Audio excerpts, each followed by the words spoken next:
So for Nike, the background with Nike is it's an American corporation that specializes in apparel, footwear, accessories, and like workout gear for people that are into like fitness. And not only that, but they also provide their services. Nike is definitely relevant. Nike is relevant to today just because they're like the number one. In my opinion, they're like number one right now. Cause like compared to like Adidas, I would say like Nike is like really popular. Everyone always wants to like get like their latest clothing brand and shoes. Personally, me, I kind of would consider myself like a sneakerhead because I used to like collect Jordans from. I would collect Jordans like here and there, but nothing too big. Not like people like where they spend like half a grand on like ridiculous shoes. But overall, Phil Knight, he changed the fashion game because of Nike, and not only that, but he also brought in new aspects and ideals to fashion. And before that, the topic kind of helped me because I'm undeclared right now. So when I did this project, I thought about like Nike. Maybe I could like design brands. Maybe I could like go into business, stock like. Something like that. I don't know. My mind's still over now. Before we start this presentation, I'm going to talk about Phil Knight and his childhood. Then I'll talk about how Nike came to be. And then third, I'll talk about where Nike is at the moment. And before we talk about Nike, let's talk about the person who created Nike, which was Phil Knight. So Phil Knight was born in February 24th, 1938.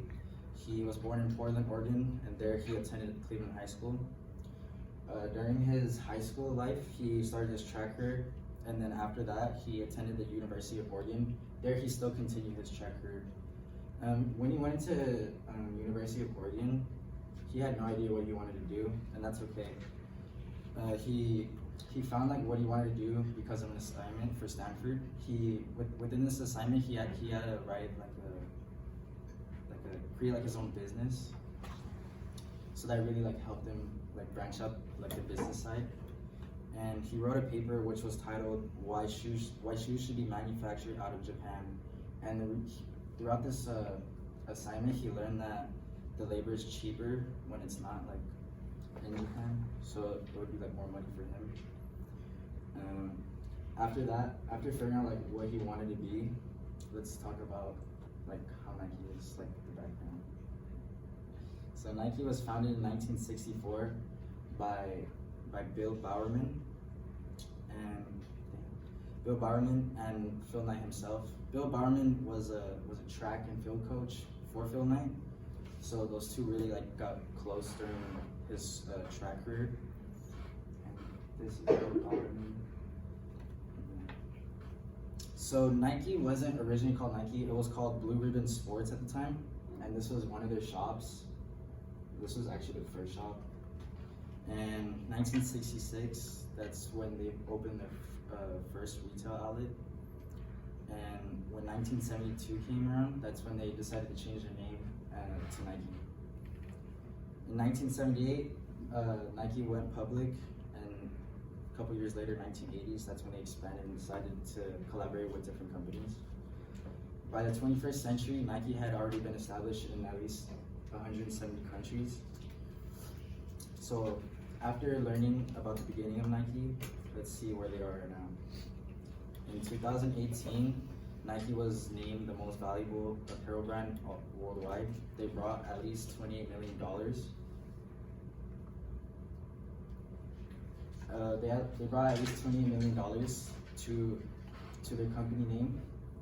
It's a lot. Not only that, but they had 73,100 employers all over the world. They also brought 42% revenue in the United States.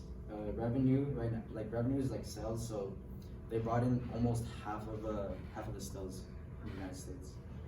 Around like 55% high income earners owned an item from Nike. So that must show a lot if like the wealthy people really like invest into this company.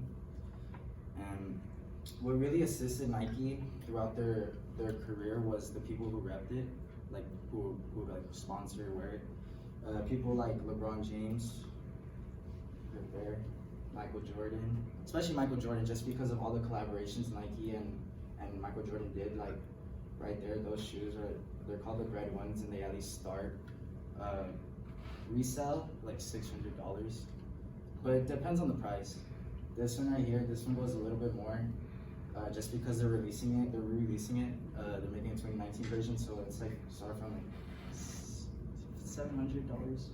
It's ridiculous, but not only athletes rep Nike. There's artists like Drake. He's big on Nike.